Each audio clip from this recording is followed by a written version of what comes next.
그러면 요 개송이 경덕 전등록에 보면 요 방거사 개송인데요. 방거사에 대한 간략한 일생과 더불어서 요 개송이 소개되어 있습니다. 경덕 전등록에 있는 내용을 같이 읽어보도록 하겠습니다.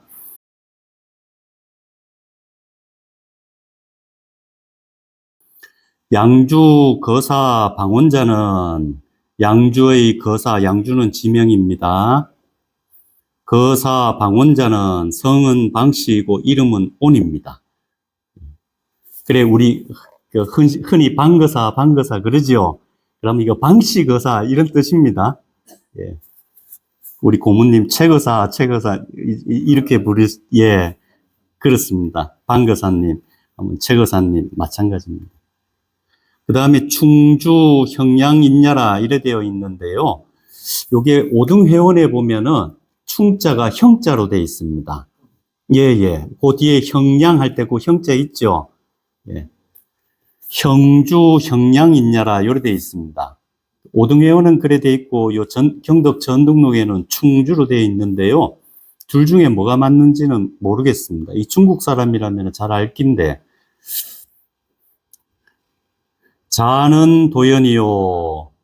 예, 자는 도연이요. 이름, 그러니까 요 앞에 방온, 온은 명입니다. 예, 그리고 자는 도현. 세이유 위협이라. 예, 대대손손. 예, 대대로 유학. 예, 유학을 업으로 삼았다. 이 집안 사람들이 다 이렇게 뭐 선비 또는 옛날에 그러면 관리를 유라 그러죠. 예. 이 관리직을 지냈다. 이 거사, 그런데 이 방운거사는 좀 유별났나 봅니다. 이 거사, 소오진로, 지구진제하고, 그런데 이 방거사는요, 어렸을 때부터 진로 하는 거는 우리 세상 이게 노라고 하는 것은 번뇌를 불교에서 노 이래 표현합니다. 예. 힘들다, 괴롭다, 이런 걸 흔히 우리 번뇌 이래 표현하죠. 예. 근데 그 번뇌의 숫자가 도대체 얼마나 되는가? 먼지 알갱이보다도 더 많다는 겁니다. 그래서 수없이 많은 번뇌 또는 수없이 많은 세상사의 고통, 그런 걸 진로라고 합니다. 이 방거사는 이걸 어렸을 때 깨달았다는 거죠. 참 이런 분들은 대단한 분들이라고 생각합니다. 어느 정도 세상사 살아보고 이렇게도 해보고 저렇게도 해보고 이렇게 해도 안 되고 저렇게 해도 안 되고 그래서 이래도 괴롭고 저래도 괴롭고 이건 세상 산 사람들이 깨닫는 바인데 이런 걸 어린 나이에 깨달았다고 하니 참 보통 사람이 아니라고 생각합니다. 그래서 어디에 뜻을 두었는가? 지구진제하고 진실한 가르침, 이 부처님의 가르침을 진제를 합니다. 진실한 가르침을 구할 뜻을 세우고 당정원 초에, 정원은 당나라 덕종의 연호입니다. 석두화상하야, 석두화상은요 본명이 희천입니다. 석두희천화상. 중국 선종에서 이 계보 따질 때에 빠짐없이 거론되는 큰 스님입니다. 중국의 선을 전래한 분이 보리달마 대사 있죠. 그래서 이걸 그러니까 서천 28조, 저 인도에서 부처님 제자인 가섭존자로부터 따지게 되면은 제 28조이고 동토초조를 합니다. 중국에 와서 선종의 첫 번째 조사가 된다 그래서 동토초조 이래 부릅니다.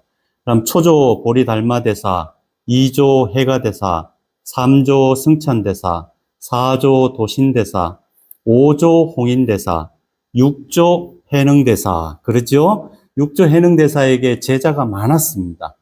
그 많은 제자들 가운데 가장 뛰어난 역량을 발휘한 분을 꼽으라 그러면 두 분을 꼽습니다.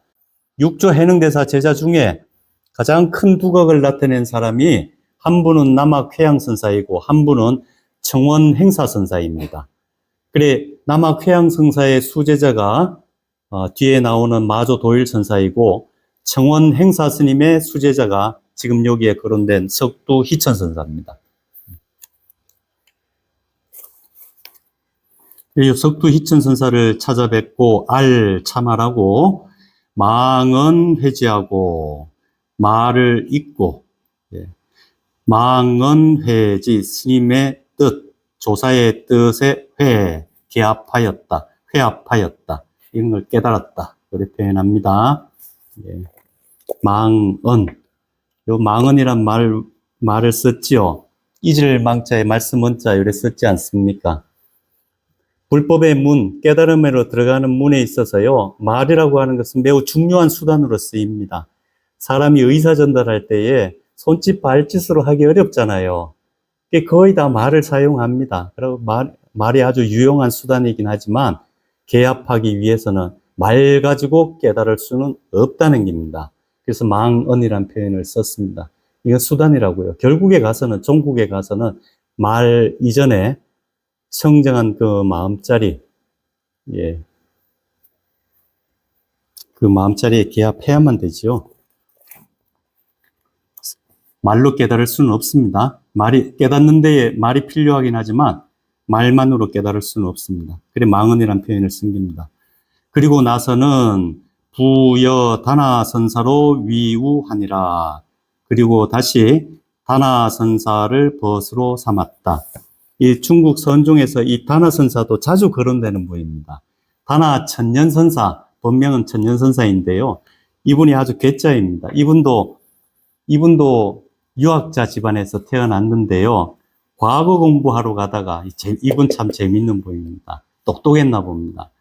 과거 공부를 하러, 이제 과거를 보러 가다가요. 어느 이제 먼 길을 가야 되지 않습니까? 시험 보려면. 주막에서 하룻밤은 잠을 자는데요. 이 잠을 자고 있는데 꿈인지 생신인지 모르겠는데 방으로 환한 불덩이 같은 큰 빛이 이렇게 들어와가지고 방을 환히 밝히더랍니다. 그래서 다음날 잠쟁이한테 가서 물었답니다. 혹시나 이제 내가 과거 급제할 꿈 아닌가 싶어가지고 물었답니다. 물었더니 그런 꿈이 아니고 공을 깨달을 꿈이다. 그래 가르쳐줬답니다. 불법을 깨달을 꿈이다. 그랬답니다. 그래서 그 당시에 그 인근에서 누가 제일 유명한지 물어봤더니 아까 언급했던 남학 회양선사의 제자 마조 도일대사를 이제 누가 청거를 한 겁니다. 청거하면서 그 당시에 그 일대에서 떠도는 얘기가 있었답니다. 이게 누가 지었는지는 모르겠는데요.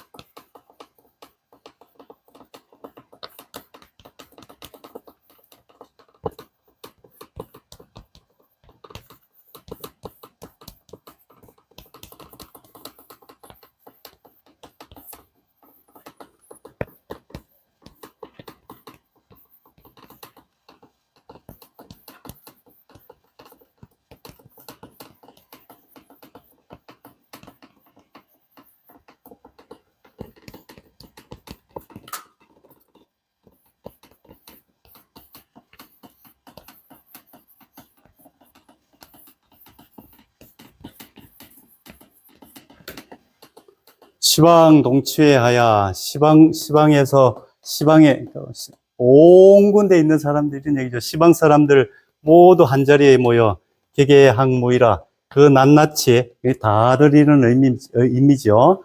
다들 학무이, 무의법을 배우네. 무의라고 하는 거 부처님의 그 궁극의 열반을 무의익을 합니다. 고뇌가 사라진 궁극의 경지를 열반, 무의익을 합니다. 다들 무의법을 배우네. 이거 생략되어 있습니다. 즉, 불법을 배우네. 이런 의미입니다. 차시 선불장이라. 이곳은 어디인가? 부처님을 뽑는 과거마당이라. 이게 선불장입니다. 여기서 선불장이라는 용어가 나온 겁니다. 심공급제기로다.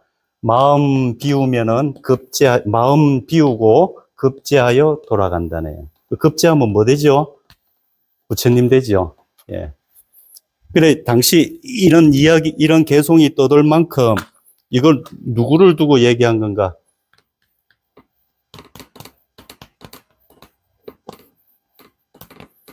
예, 마조 도일선사의 법석을 두고 이렇게 표현을 한 겁니다. 이 소문을 듣고 이제 이거 다나선사가 찾아갔답니다.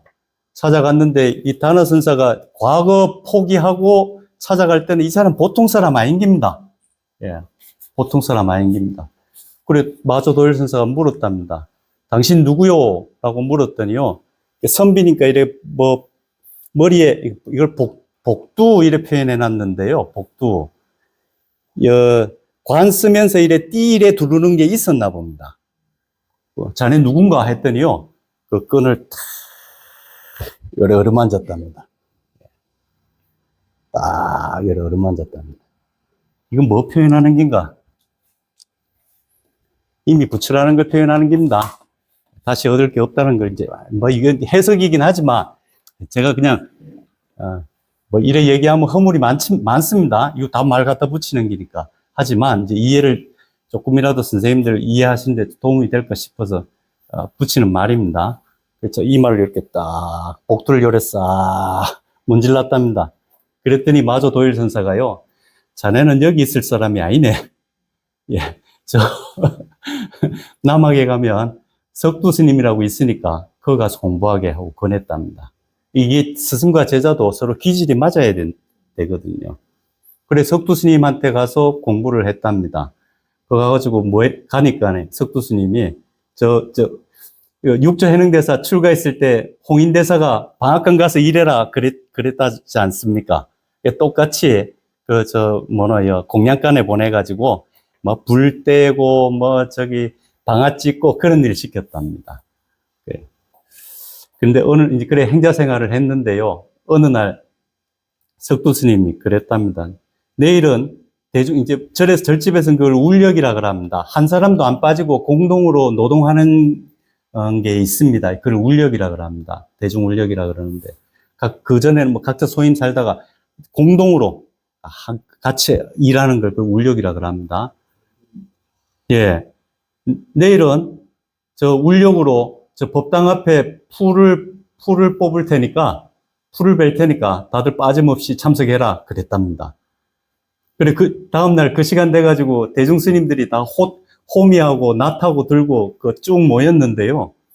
이 석두 스님만 혼자 대야에다가 물 받고 칼을 딱 들고 왔더랍니다. 다른 사람들 다 호미 들고 이거 꽹이 들고 왔는데요. 혼자 이래 다라이에다가 물 받아가지고 칼을 들고 딱 왔답니다. 그러면서 석두 스님한테요. 칼을 탁 내밀었답니다. 잡초를 베어 주십시오. 그리고 우리 흔히 머리카락을 무명초 그러죠. 예. 그래서 석두 스님이 웃으면서 머리를 깎아줬답니다. 예. 내일은 법당 앞에서 풀 벨 테니까 다들 빠짐없이 참석하라 했는데, 그게 수계자리가 돼버린 거죠. 석두 스님이 내미니까요. 그래 웃으면서 머리를 그 자리에서 깎아줬답니다. 그럼 스님 될 때 머리만 깎는다고 스님 되는 거 아닙니다. 반드시 계를 받아야 됩니다. 스님이 된다는 건 그런 의미거든요. 계를 받아야 된다. 그래, 이제 머리 깎았으니, 이제 너에게 계를 일러주겠다 하니까요, 귀를 딱 막고 절을 나가더랍니다. 귀를 콱 막고요, 안 듣겠다는 거죠? 나가더라는 겁니다. 왜 귀 막았을까요? 이미 부처인데, 뭐. 그래, 어디로 갔나 하면은, 마조 도일선사를 찾아간 겁니다. 마조 도일선사가 권해갖고 그거 같지 않습니까? 그래, 마조 도일선사하고 문답한 내용이 이제 쭉 나오거든요. 어디서 왔냐? 석두에서 왔습니다. 석두로 가는 길이 미끄러운데, 혹시 안 자빠졌냐? 제가 자빠졌다 그러면 여기까지 올 수 있었겠습니까? 그랬답니다. 보통 사람 아니죠? 그래, 웃으면서 승방에 들어가서 스님들하고 같이 참선해라 하고 이제 승방에 넣어준 겁니다. 승방에 넣어줬는데 다음날요, 난리가 났습니다. 이걸 성상이라 그러는데요.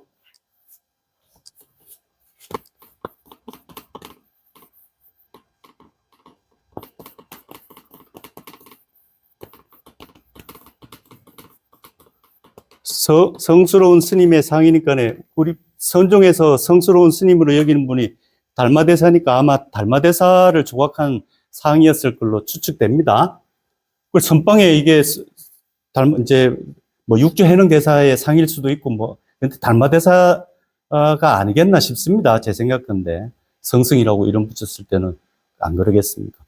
그 선방에 이제 그 탁 상이 있는데요. 난리가 난 겁니다. 아이 갓 들어온 스님이요. 이 성상여여 모가지에 탁 기어 올라가가지고 모가지를 탁 걸터안고 있더라는 겁니다. 이거 난리 나죠? 이거 오래 있던 사람도 아니고 갓 어디서 굴러먹다가 왔는지 와가지고 이 난리법석을 피운 겁니다. 온 대중이 모이고 스님까지 옮깁니다. 마조 도일 대사까지 옮깁니다. 근데 그 광경을 보고요. 마조 도일 대사가 껄껄거리 화통하게 웃으시면서 그랬답니다.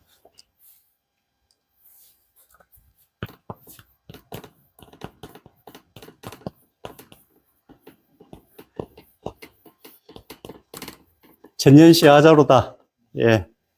천년. 이거 뭐 배워가지고 그래 된 게 아니고, 예. 타고난 겁니다. 예.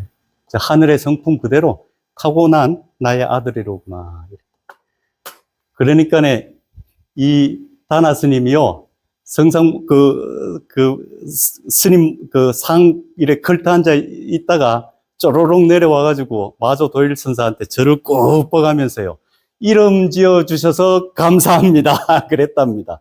그래서 다나는 산 이름입니다. 다나산이라고 중국에 산이 있습니다. 그 산에 오래 머물렀기 때문에 그걸 호 삼은 것 뿐입니다.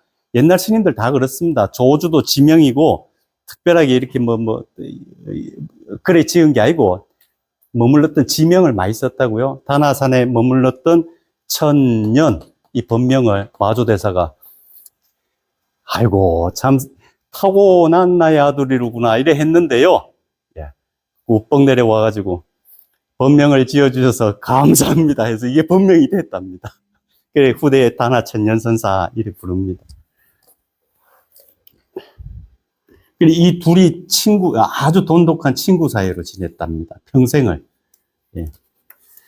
부여 다나 선사 위우하니라. 그리고 또, 예, 석두 희천화상을 스승으로 삼고 다나 천년선사를 벗으로 삼았다. 하루는 일일에 석두가 문할 석두 스님께서 묻기를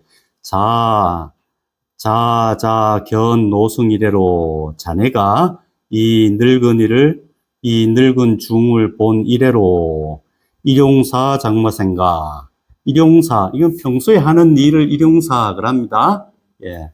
평소 자네 뭐하고 지내는가? 예, 하루하루 뭐하고 지내는가? 일용사 장마생가. 이름으로 씁니다.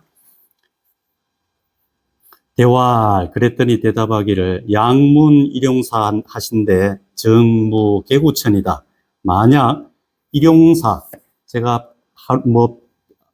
매일 뭐 하는지 물으신다 그러면은 정무개구천이다. 입을 열 곳이 없습니다. 할 말이 없습니다. 이렇게 대답했습니다. 예. 자네 나보고 나서 뭐하고 지내는가? 이래 물은 거죠. 그쵸? 예. 자네, 그래, 요새 뭐하고 지내는가? 뭐하고 지내는지 물으신다 그러면 제가 할 말이 없습니다. 이래 대답한 겁니다. 그리고 나서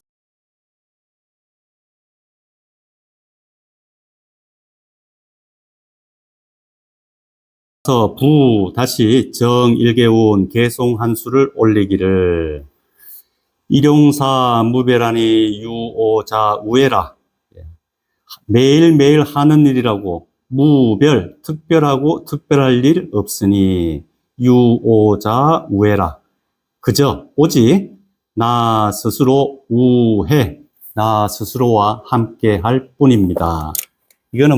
이거를 타성 1편, 이제 후대에 와가지고 선문에서 타성 1편 그럽니다. 세상 사람들은 다 너가 있잖아요. 그죠? 아까 말씀드렸듯이 수로가 있으면 주어 목적어가 있지 않습니까? 그래서 너 사이에 일어나는 일이 수로입니다. 근데 이 둘 가운데 하나만 무너지면 동시에 쫙 다 무너지는 겁니다. 나가 없는데 어떻게 너가 있을 수 있습니까? 너가 없다 그러면은 나도 존재하지 않는 겁니다. 나와 너가 없다 그러면 나하고 너 사이에 무슨 일이 일어납니까? 그쵸? 예. 유오자 우회라 했을 때 여기서 오직 오자. 예. 나 스스로와 함께 할 뿐이다. 이거는요, 함께 한다 그러지만은 일체가 다 나라 그러면은요, 나가 이게 한 덩어리라는 겁니다. 이걸 타성 1편. 뭐, 쇠똥가리 같은 거 여기 여러 가지 있다 그러면은요, 용광도에 집어넣어놓고, 그거 쇠망치로 탁 두드리면은 하나로 쫙 달라붙죠. 똥가리 있는 것 같지만, 본성에서 보면은 일체가 차별이 없다는 걸, 이런 걸 요래 표현합니다. 유오자 우회라. 가만히 보니까 그전에는 나, 너 이렇게 상대하는 줄 알았는데요. 가만히 보니까 그런 거 없더라는 것을 유오자 우회라. 오직 나 스스로와 함께 할 뿐입니다. 온통 한 덩어리입니다. 그래서 우리 스님들 법문하실 때 보면은 일체가 하나다 이런 표현 많이 쓰지요. 법계도에 보면은 일중일체 다중 뭐 이런 말도 나오고 일직일체 다직이 이런 표현 쓰지 않습니까? 알지 못할 때에는 다 따로따로 있는 것 같았고요. 특히 나 너가 다른 것 같았고요. 근데 부처님 가르침대로 곰곰이 보고 깊이 사유해 봤더니 이게 무너져 버린 겁니다. 본래 없다는 것을 이런 식으로 표현한 겁니다. 그래서 굳이 이름 붙이자 그러면 몽땅 이걸 나라 그러면은 몽땅 납니다.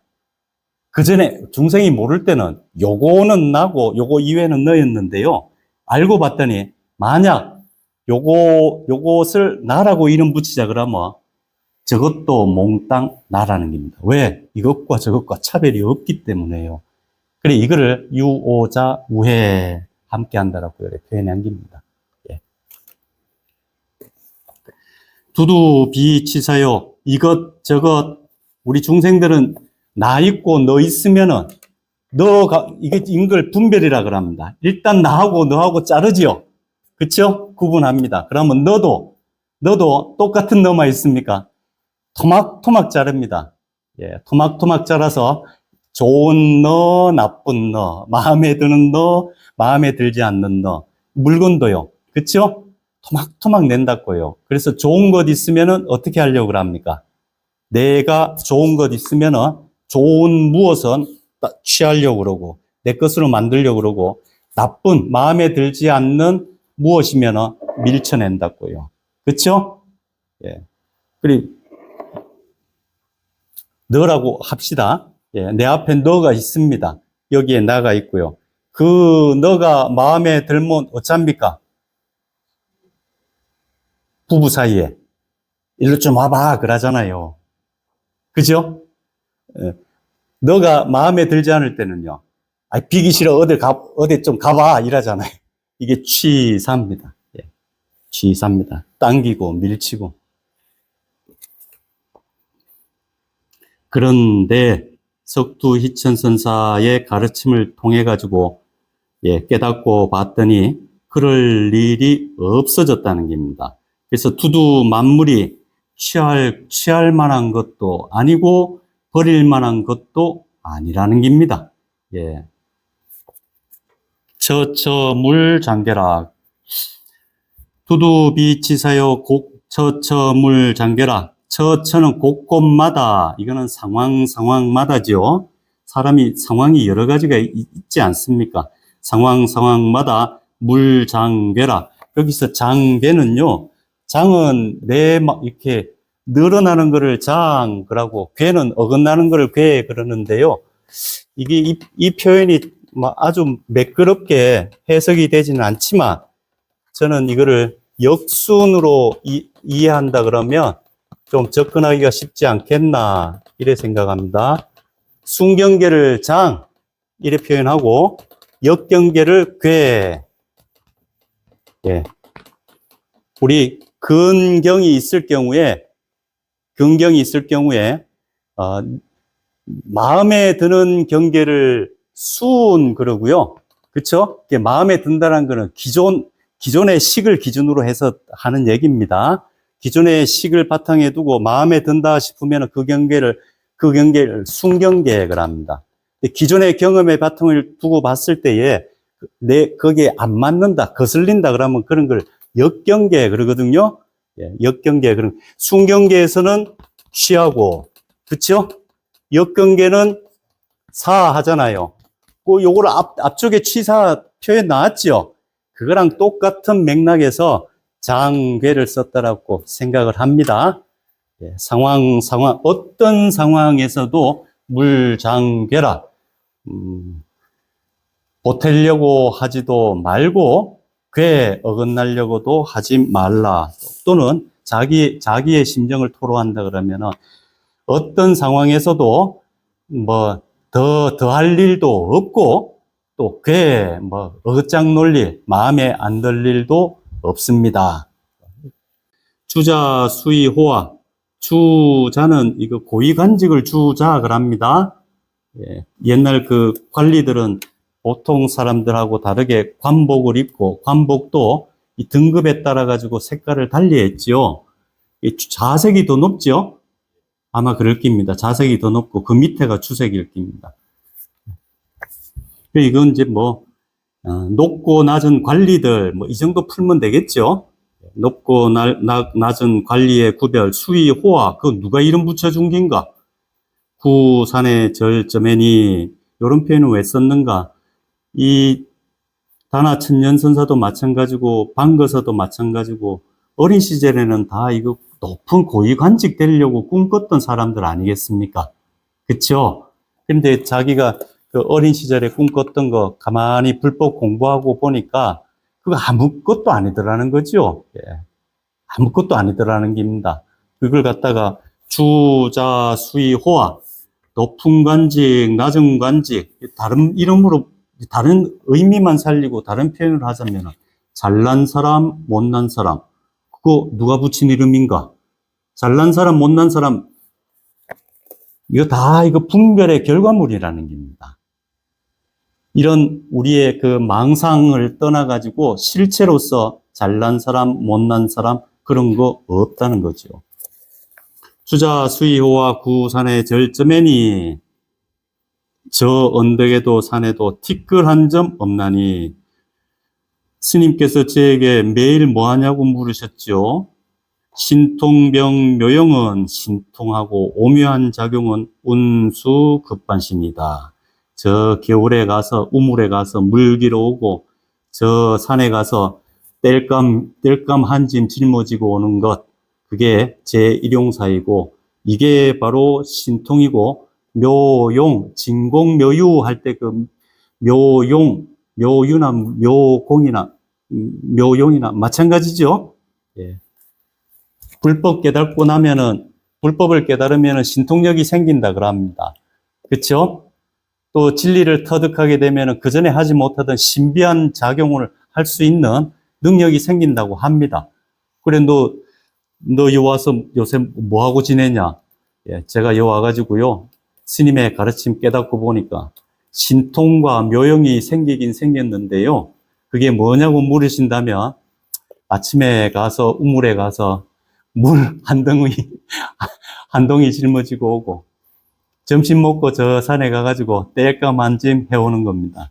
그게 제가 불법을 배우고 터득한 신통력이고 오묘한 작용입니다. 이렇게 대답을 했습니다.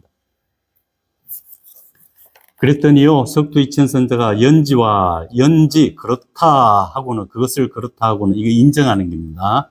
석두 시천선사가 인정하면서 말하였다. 자이 치야 소야.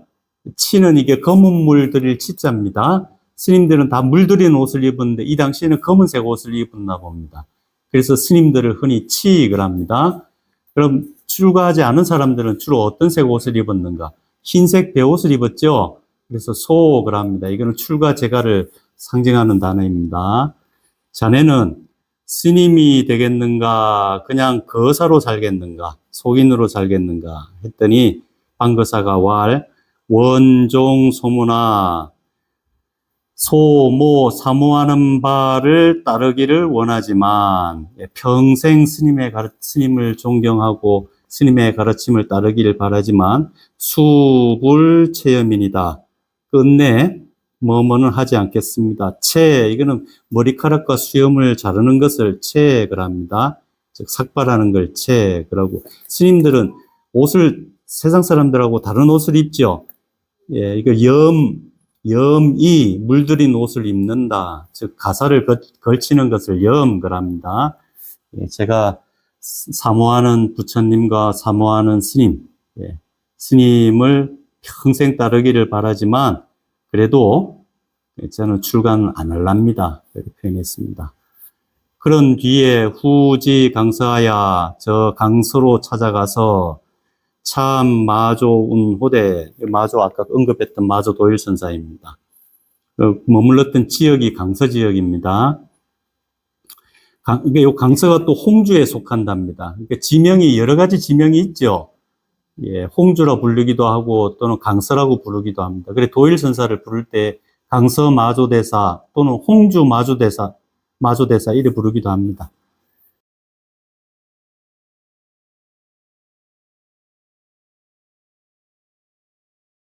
참 마조운호대 마조 스님을 찾아뵙고 묻기를 부려 만법 위려자는 시 스마인가? 저 만법과 위려 짝하지 않는 자는 시 스마인가? 어떤 사람입니까?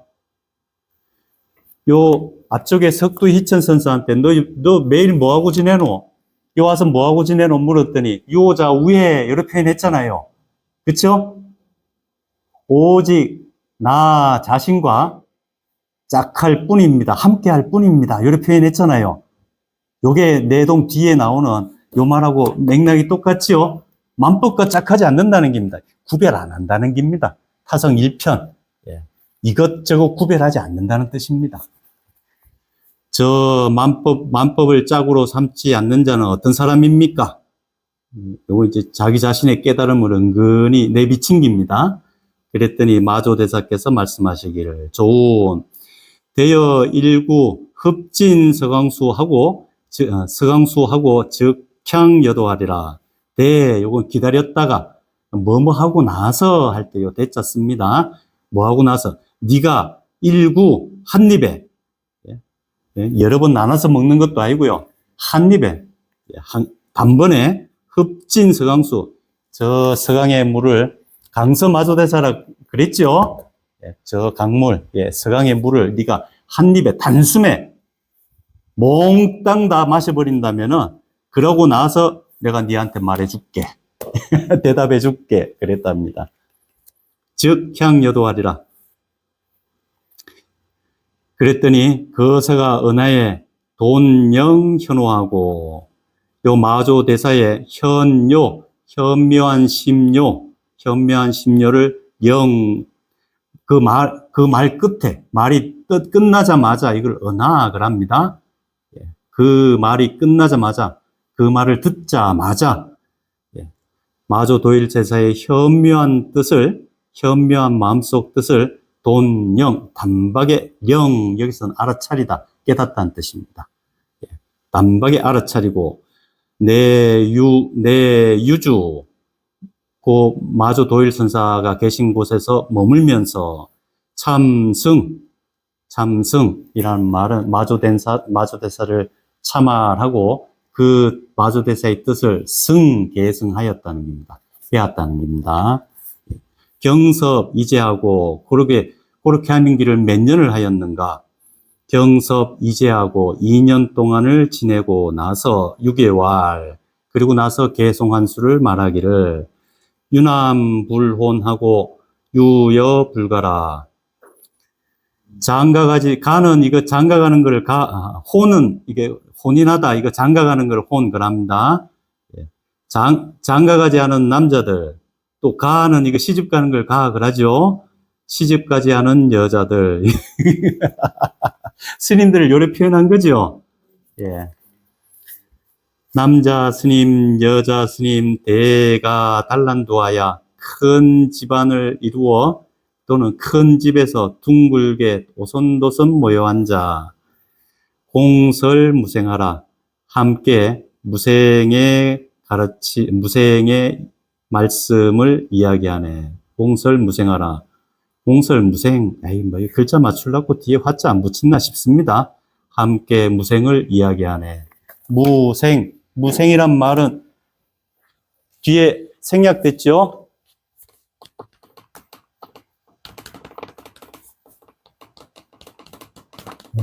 법인이 생략된 겁니다. 무생법인. 그럼 요 앞쪽에 나왔던 표현 중에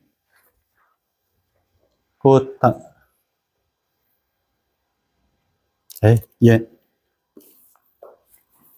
무생법인을 얘기합니다. 무생법인은 무생멸법인의 줄임말입니다.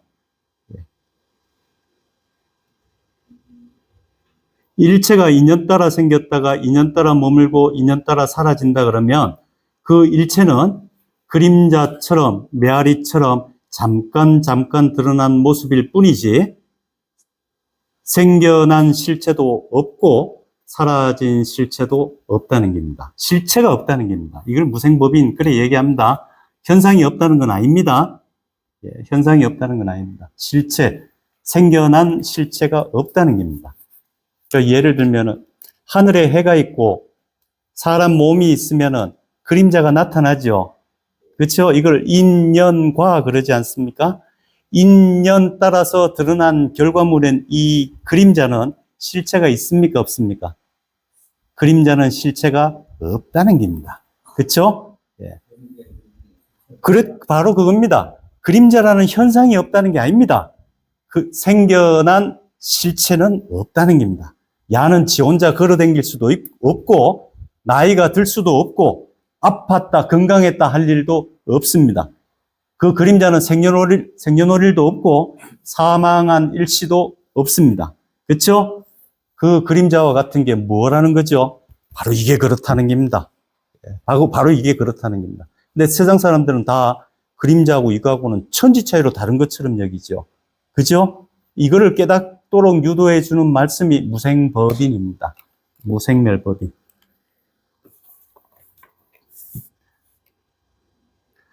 자, 그때부터, 석두 희천선사 회하에서도 회상에서 깨달은 바가 있지만, 마조 도일대사를 이렇게 참말하고, 참문하고 2년 동안 그 밑에서 공부하고 나서, 이렇게 그때부터라는 겁니다. 그때부터 기변이 신첩하여 기본과 그 날카로운 솜씨라고 그걸 토해내는 변론, 말솜씨 이런 게 신속하고 민첩하여 아주 재빨랐다는 겁니다. 재빨라서 제방이 향지라. 제방은 지금도 쓰고 있죠. 그렇죠? 모든 곳에서 모든 곳의 사람들이 향지라 그를 우러르고 흠모하고 향하고 따르고 쫓았다. 한 번은 이런 적도 있었다는 겁니다. 일찍이 한 번은 이런 적이 있었는데 어떤 적이 있었는가? 유강사하며 강사, 요거는 강단, 강원 이런 뜻입니다. 강의를 하는 법석 그런 걸 강사를 합니다. 강의를 하는 곳을 논일면서 상히 금강경한데 금강경 강의 듣는 것을 금강경 강의를 들으면서 금강경 강의를 따라 듣기를 들으면서 같이 좋아하였는데 금강경 강의하는 강석에 참석해가지고 다른 사람들하고 똑같이 그런 걸 참 좋아했다는 겁니다. 금강경 강의 듣는 거를요. 금강경 강의 듣는 것을 수위 따라서 좋아하였는데 다른 사람들과 마찬가지로 좋아하였는데 무와 무인처하야 금강경에 보면은 무와 무인, 무중생, 무수자 이 구절이 나오죠. 요 구절에 이르러서 치문할 강주에게 물은 겁니다. 강주를 당시에는 좌주라고 불렀습니다. 치문할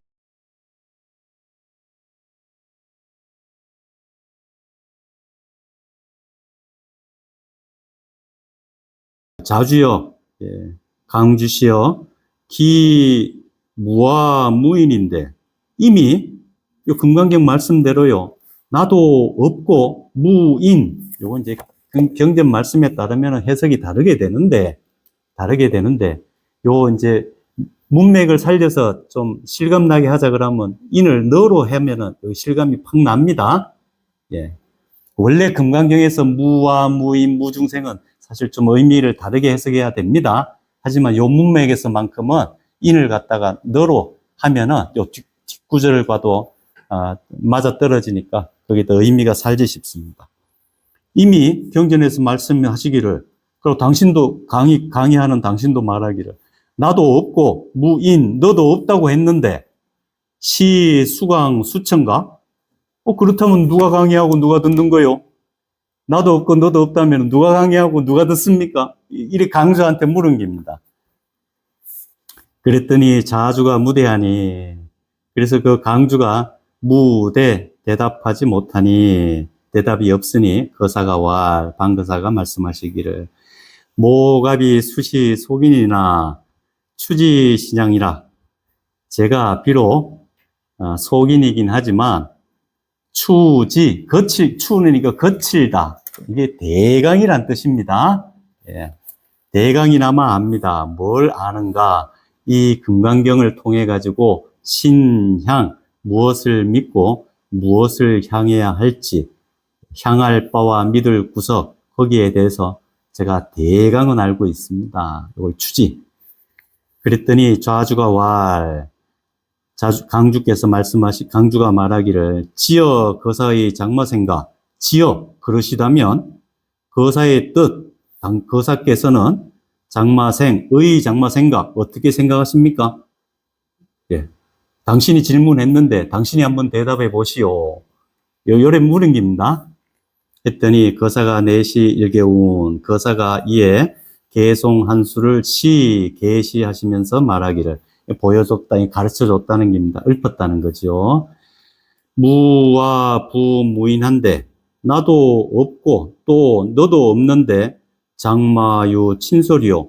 여기에 무신, 가까운 사람, 먼 사람, 친소, 친구와 적 이런 걸 친소를 합니다. 예, 가깝다, 멀다. 저 사람 당신하고 가깝습니까? 별로 안 친해요. 하면 그건 소지요. 예. 나도 없고 너도 없는데 장마유 친솔이요. 어디 가까이 할 사람, 멀리 할 사람, 그런 사람이 있겠는가?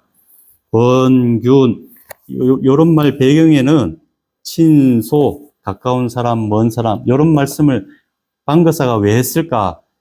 곰곰이 짐작해 보면은 속인이 그 법석에 가서 앉아 있으니까 약간 그 좌주가 혹시라도 무시하는 기색이 있지 않았을까 싶기도 하고 그렇습니다. 그래서 요런 표현을 쓸 수도 있었겠다 싶고 그렇습니다. 나도 없고 또 너도 없는데 장마유 친솔이요. 어찌 가까이 하고 멀리 함이 있으리요. 그런 걸 두겠는가.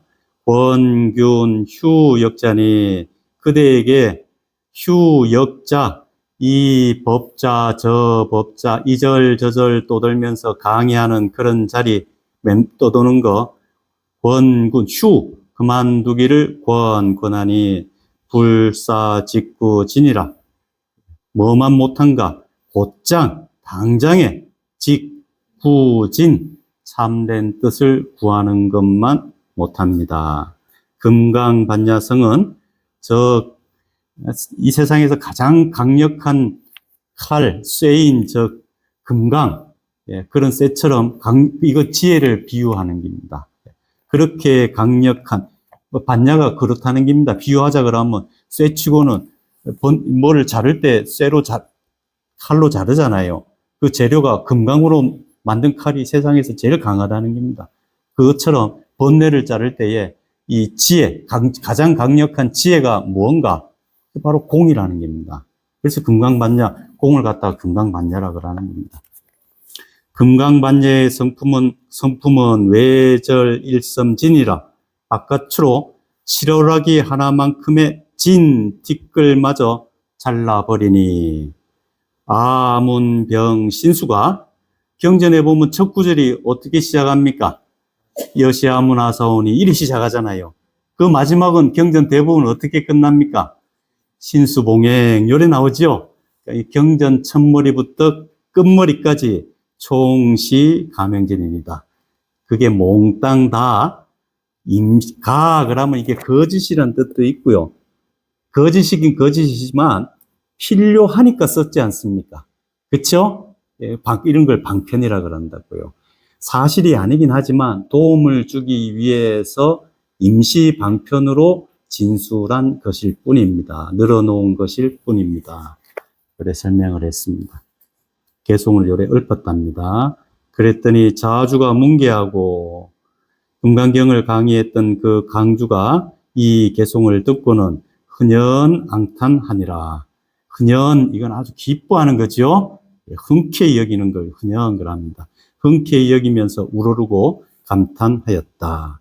거사 소지지체에 거사가 가는 곳마다 노숙다왕하고 노숙, 아주 이제 구참 불교를 오래 공부한 분들을 노숙, 장로 같은 뜻입니다. 불교 집안의 어른들, 그런 분들이 많이 찾아왔고, 왕 또는 왕래하였고,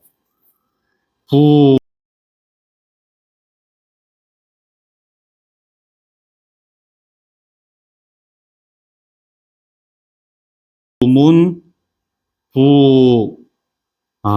부문수가 개숙이 응양한데, 또한 문수, 여기 문답 같은 표현입니다. 주고받는 겁니다. 문답, 문수. 또 묻고 대답한 것이 모두 숙이 그 근기에 따라서 응향, 메아리처럼 울렸으니 비경량 괴철지 가구야라. 이게 스님이라는 게 스님이 이 방거사가 하신 말을 묻고 대답하고 이게 주고받는 것 수작한다 그러죠. 문답, 수작 그럽니다. 그런 말씀들이요. 이게 정해진 격식이 없었다는 겁니다. 경량, 일정한 규격도 없고, 예. 또 괴칙, 일정한 규범도 없고, 예. 뭐 규격도 없고, 일정한 방식도 없고, 아주 천변만화로 척척 묻고 척척 대답하고 그랬다는 겁니다. 그래서 일정한 규칙이나 방식으로 가구, 이렇게 끌어당기거나 정리할 수 있는 것, 그런 걸로, 이렇게 그런 틀에 가둘 수 있는 것이 아니었다. 그 뒤에 있는 내용들은 생략했습니다. 생략하고도 시간이 기네요. 생략했는데도 기네요. 거사가 장인멸에, 요거 이제 맨 마지막 생을 마감할 무렵의 장면입니다. 거사가 장차 인멸하려고 하는데, 인멸하려고 하면서, 죽으려고 하면서, 죽을 때가 되어서, 여기서는 여는 딸입니다. 자신의 딸인 영조, 그 딸의 이름이 영조였습니다. 영조에게 출시 조만하고 저 해가 어디쯤 왔는지 어디쯤 왔는지 나가서 한번 보고 나가서 살펴보고 급오 이보 정우가 되거든 이보 나한테 알려다오 하고 영 시켰다는 겁니다. 예. 정오가 됐을 때 이제 죽으려고 마음먹은 거지요. 그래서 딸한테, 야, 너 저 밖에 나가가지고, 방 밖에 나가가지고, 해가 어디쯤 떴나 보고, 정오가 되거든 나한테 알려다오, 이란 겁니다. 예. 그랬더니, 거보와, 그 딸이 나가서 이제 그 관찰했을 거 아닙니까? 해가 얼마나 왔나. 그랬더니, 이건 갑자기입니다. 예. 그 딸이 후다닥, 막, 방으로 후다닥 달려 들어와가지고 급하게 말하기를 아버지 이리 중의 해가 이미 정오입니다. 해가 벌써 중천에 다 왔습니다. 그런데요 아버지 유식이야 오늘 일식이 있네요. 아버지 정오인데요. 정오는 정오인데요. 정오 다 됐는데, 오늘 일식이 있네요. 이랬답니다. 자주 있는 일이 아니잖아요. 일식이라는 게요. 그래서 거사가 추로 관차에, 이거 뭐 별스러운 일이니까, 뭐 별스러운 일이나 있나 싶어가지고, 방을 나간 거죠. 나가서 출호, 방문을 열고 나가가지고, 어떤가 싶어서 관찰하는 그 차제에 오르는 순간에, 딸인 영조가 등좌부좌하야. 아버지가 앉았던 자리에 냉큼 올라 앉아가지고요. 합장자망하니. 합장을 하고 앉은 채로 요 자탈인망 그러죠? 죽었다는 겁니다. 아버지가 앉았던 자리에 고하고 탁 앉아 죽었다는 겁니다. 이거 아무나 이럴 수 없죠? 그랬더니 거사가 웃으면서 말하기를 아녀봉첩이라. 내 딸의 기봉이 아주 재빠르구나. 민첩하구나. 어시에 갱년칠이라고. 그래서요, 죽을 날을 일주일 미뤘답니다. 딸 장례 치러줘야 될 거 아닙니까? 그래서 죽기로 한 날을 7일 미룬 겁니다. 어시에 갱년 7일 한데, 주목 우공이, 이 소문 다 났지요? 방거사가 죽으려고 그랬는데 딸이 먼저 죽어가지고 요래됐다. 이제 온 동네 소문이 다 남깁니다. 그래서 그 머물고 있던 주에 목사인 우공이 문질처에 찾아와서 이제 문병한 겁니다. 우리 유마일 소설경에 보면은 유마거사가 병이 들자 부처님께서 큰 제자들, 대덕 제자들한테 시켜가지고 가서 문병해라 시킨 내용 나오거든요. 그거랑 이제 비유사한 얘기입니다. 그래, 이제 방거사가 이 출가자에게 뿐만이 아니고 당시 제가자들에게도 아주 명망이 높았나 봅니다. 그러니 이 주에 목사가 이렇게 문병으로 올 정도가 됐으니 보통 사람이 아니었죠. 거사가 위활, 그래 문병을 왔는데 방거사가 목사에게 묻기를 단원 공제 소유요, 신물, 한마디 일러준 거죠. 죽기 전에요. 목사에게요. 단원 공제 소유요, 신물 실제 소무라. 그저 제 소유, 존재하는 모든 것을 비우기를 원할 뿐, 신물은 이거 삼가 조심조심, 절대로 뭐뭐 하지 말라 할 때, 신물, 그러죠. 절대로 이런 짓 하지 말라. 실제 소무라. 없다고 하는 것, 그런 것을 사실로 여기지 말라. 실제하는 것으로 여기지 말라. 곧 집착하지 말라는 겁니다. 여기서 제는 제로 해도 되고요. 저로 바꿔도 안 되겠나 싶습니다. 저 하면은 모두라는 의미가 아니고 무엇에 대해 할 때 저로 발음하기도 하거든요. 그래 하면은 그저 소유, 있다고 여기는 것들을 비우기를 바랄 뿐, 거기에 대한 집착을 놓으려고 애쓸 뿐, 절대로 없다고 하는 그런 거에 집착하지 마십시오. 요래 대답한 게 아닐까 싶습니다. 요 앞에 금강반야성은 이런 표현 나왔지 않습니까? 방거사가 금강경도 좋아하고 강의 듣는 것도 좋아하고 읽는 것도 좋아하고 거기에서 거론하신 말씀 금강반야에서 제일 자주 하는 말이 뭔가? 금강경 읽어보면 없다 소리가 제일 많이 나옵니다. 공하다는 소리가 제일 많이 나옵니다. 맞죠? 예. 그럼 그 공하다는 말을 왜 그래 자주 했는가? 사람들이 하도 뭔가 있다 싶어가지고 집착하니까 그거 집착하는 거 자꾸 놓으라고 공이라고 얘기했을 뿐이지, 있다고 하면은 틀리고 없다고 하면은 옳으니까 일체에 대해서 없다라고 봐야지 있다라고 해서는 안 된다. 그래 가르친 건 아니라는 겁니다. 그러니 이 목사한테 그래 얘기하는 겁니다. 뭔가 있다 여기서 집착하는 거 그거를 자꾸 비우고 놓고 하기만을 바라야지 없다라고 하는 그 말에 집착해서는 안 됩니다. 요래 일러준 내용이 아닐까 싶습니다. 요 문구는요. 그리고 한마디 붙였습니다.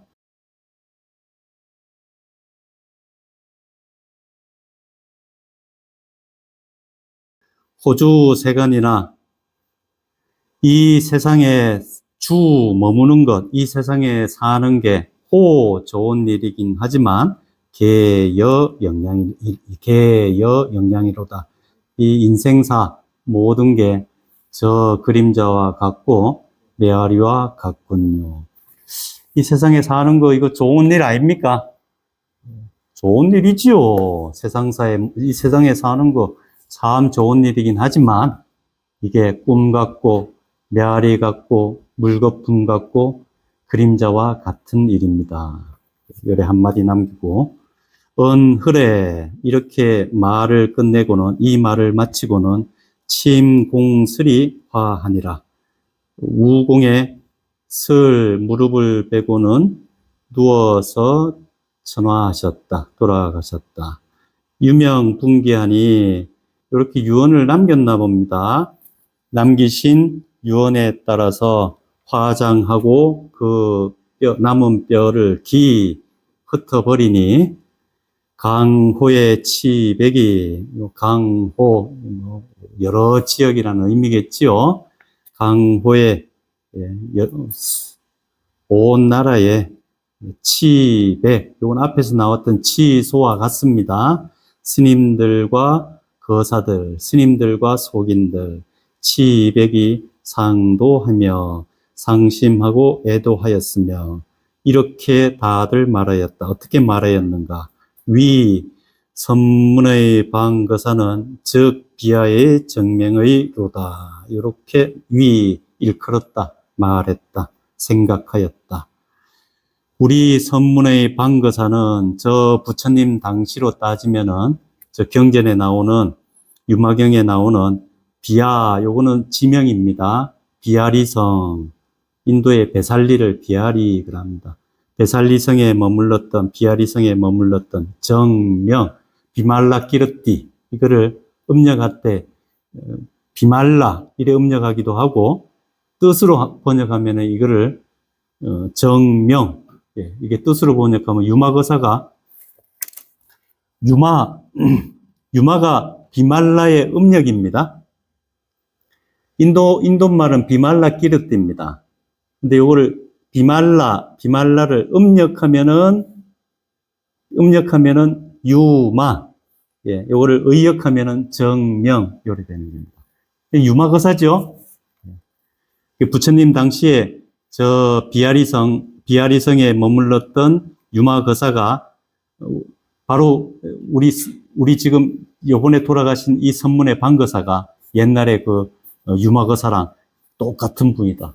그만큼 비중 있고 그만큼 명철한 지혜를 터득하신 분이다. 그래 세상 사람들이 일컬었다는 거죠. 유식의 300여편이 유식의 300여편하야 남기신 시와 개송 300여편이 있어 전어세하니라. 세상에 전해지고 있다. 불교 경전에서 유마경 유명하죠. 유마경 읽어보면은 부처님 그 대덕 제자들이 와가지고 꼼짝을 못 합니다.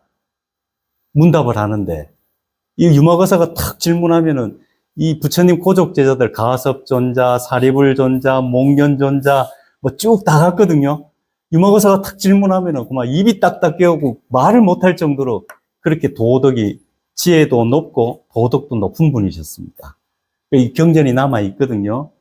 세상 사람들이 방거사 돌아가시고 나니까 우리 방거사가 어떤 분인가? 부처님 당시에 이 유마거사의 범가는 분이다. 이래 칭찬했다는 거죠.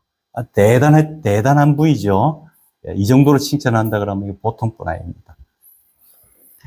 어찌되었건 이제 4월부터 이달까지 강의를 이렇게 한시로 읽는 불교라는 이름을 걸고 강의를 진행을 했습니다. 요게 계기가 되어가지고, 저는 요게 계기가 되어가지고, 뭐, 불교에 관심을 갖기를 바라지 않습니다. 그런 의도로 이런 강좌를 개설한 게 아니고요. 우리 앞전 세대에, 물론 세상 사람들이 다 자기의 삶을 최선을 다해서 살아가지만, 그 많은 사람들 가운데서 참 후대의 모범으로 삼을 만큼 훌륭한 분들이 많이 계셨다고 생각합니다.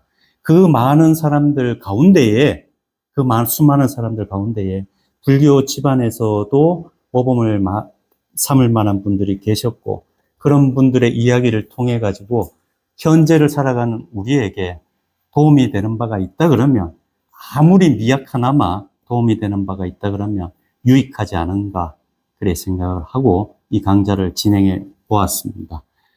제가 배움이 일천하고 또 삶도 많이 진지하지 못한 탓에 이 성현들의 삶과 성현들의 깊이 있는 지혜를 온전히 전달해 드리지 못하고 친절하게 이렇게 소개하지 못한 점 매우 죄송스럽고 부끄럽게 생각합니다.